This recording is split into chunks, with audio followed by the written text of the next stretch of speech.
কোরআন এবং হাদিস অনুযায়ী শেষ জমানায় আসবেন ইমাম মাহদী, করবেন ন্যায় প্রতিষ্ঠা, বিজয়ী হবেন শত্রুদের বিরুদ্ধে। ইমাম মাহদীর আগমনের বিষয়ে আছে বহু হাদিস। তার আগমনে মুসলিমদের হারানো মর্যাদা ফিরবে।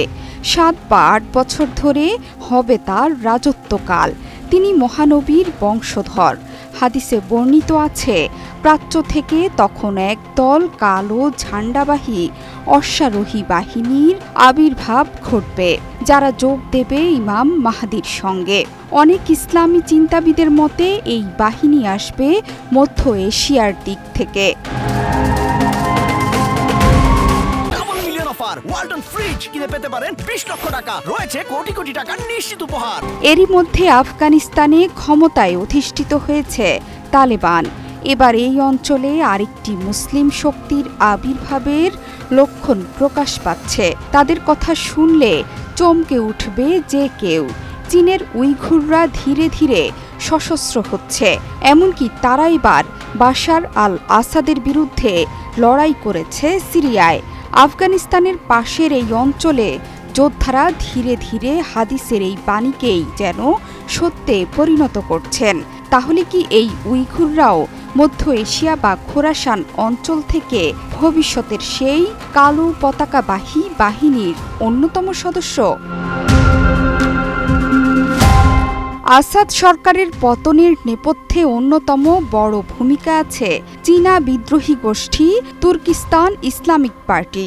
তবে শুধু সিরিয়াতেই নয়, চীনেও উইঘুর নির্যাতনের প্রতিশোধ নিতে কালো পতাকা ওড়াচ্ছে বিদ্রোহীরা। আর তুর্কিস্তান ইসলামিক পার্টির যোদ্ধাদের নেতৃত্বে আছে এই উইঘুররা। সিরিয়ার পর এবার ড্রাগনের সঙ্গে যাবতীয় হিসেব কড়ায় গণ্ডায় বুঝে নিতে চাইছে তারা।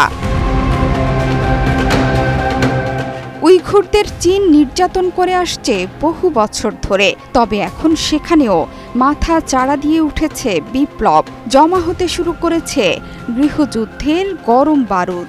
সামান্য একটা ফুলকিতে ছারখার হয়ে যাবে সবকিছু। পরিস্থিতির ভয়াবহতা আঁচ করতে পেরে পাল্টা আক্রমণ করছে চীনের বাহিনী। এর জেরে দ্রুতই সশস্ত্র বিদ্রোহীদের সঙ্গে লড়াইয়ে সেখানকার মাটি হবে রক্তে রঞ্জিত। এমনটাই আশঙ্কা আন্তর্জাতিক সম্পর্ক বিশেষজ্ঞদের। সিরিয়ায় বাশার আল আসাদ সরকারের পতনের পর 1 সপ্তাহ কাটেনি, তার মধ্যেই এবার চীনকে সরাসরি হুমকি দিয়ে বসেছে সেখানকার সশস্ত্র গোষ্ঠী তুর্কিস্তান ইসলামিক পার্টি বা টিআইপি।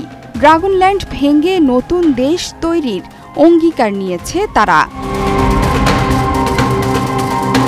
জোহরা চৌধুরী সেতু, ৭১।